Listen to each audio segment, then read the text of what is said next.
All right, let's try a little thought experiment. Imagine that right this second, in one single instant, every single insect on Earth just vanished. Poof, gone.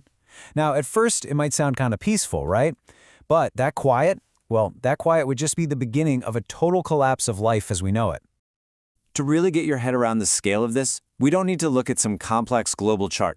Nope, we just need to look at your breakfast table. Picture it. You sit down tomorrow morning ready to eat, and the food right there in front of you, it just fades away into nothing. So, we're calling this the vanishing breakfast for a reason. It's because the first, most immediate hit we'd take from losing our insects would be the complete and catastrophic failure of our food supply. Let's break down exactly what that would mean for you. Let's start with your morning coffee. The plant it comes from, it's pollinated by insects, so without them, it's gone. And that goes for chocolate too, which depends on this tiny little midge to survive.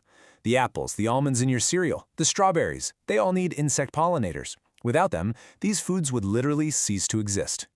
And look, this isn't just about a few of your favorite foods. The scale of this is just staggering.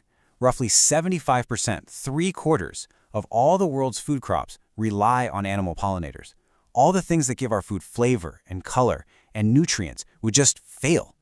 Now, we might still have wind-pollinated stuff like wheat and corn, but humanity would be thrown into a devastating global famine. To really grasp why their impact is so huge, you have to understand their numbers. For every single human being on this planet, scientists estimate there are 200 million insects. Their combined weight is way, way more than all of humanity put together. They are the tiny invisible engineers that make our world work. But the fallout goes so much farther than our farms. The loss of insects would kick off what scientists call a trophic cascade, which is basically a devastating chain reaction that starts at the very bottom of the food web and brings everything else crashing down with it. This is where we get the Great Silence. So, after the buzzing of bees and the chirping of crickets is gone, a much deeper, more profound quiet would start to set in. The sky itself would begin to empty. Because for countless animals out there, insects aren't just pollinators, they're the only thing on the menu. So here's how that domino effect would play out. Step 1, the insects are gone. That leads right to step 2.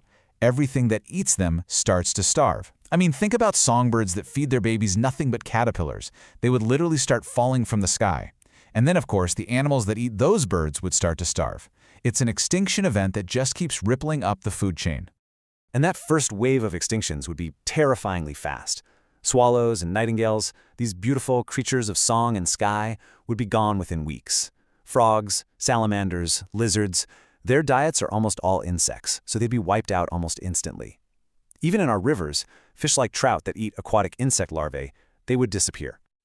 But as horrific as all that is, it's not the end of the story. It's not even the most terrifying part. There's another, deeper change that would alter the very fabric of the planet.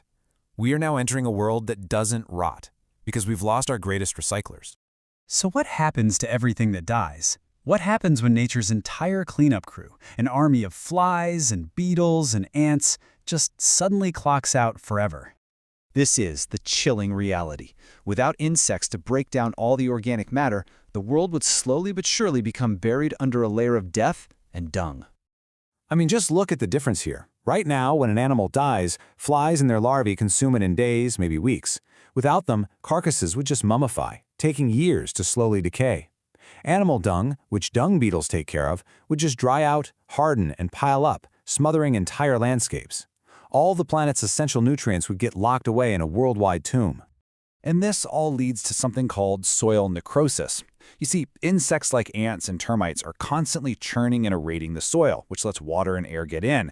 Without them, the ground just compacts. It becomes hard, lifeless, unable to support plant roots or even absorb rain, which would lead to massive floods and erosion.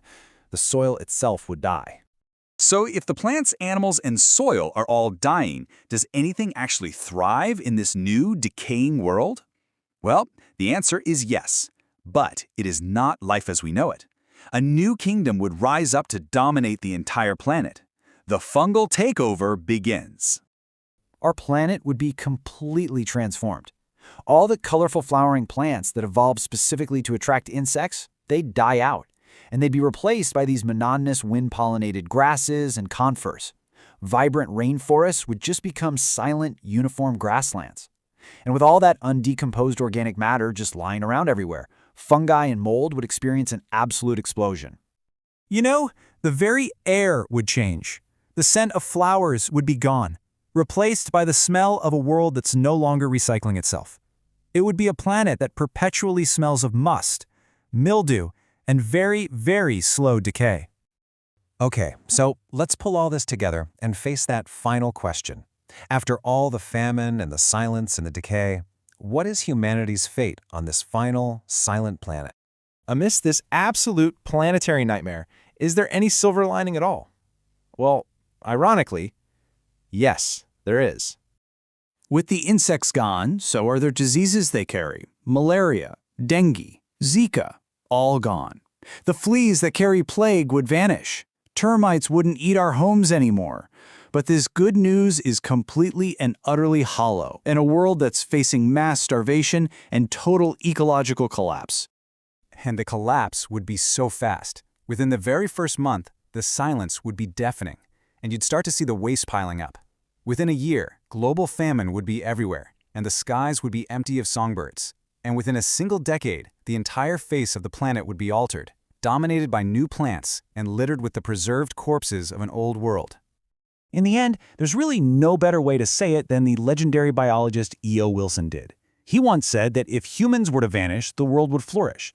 But if the insects were to vanish, the environment would collapse into chaos. They really are the little things that run the world, and without them, all that's left is a silent apocalypse.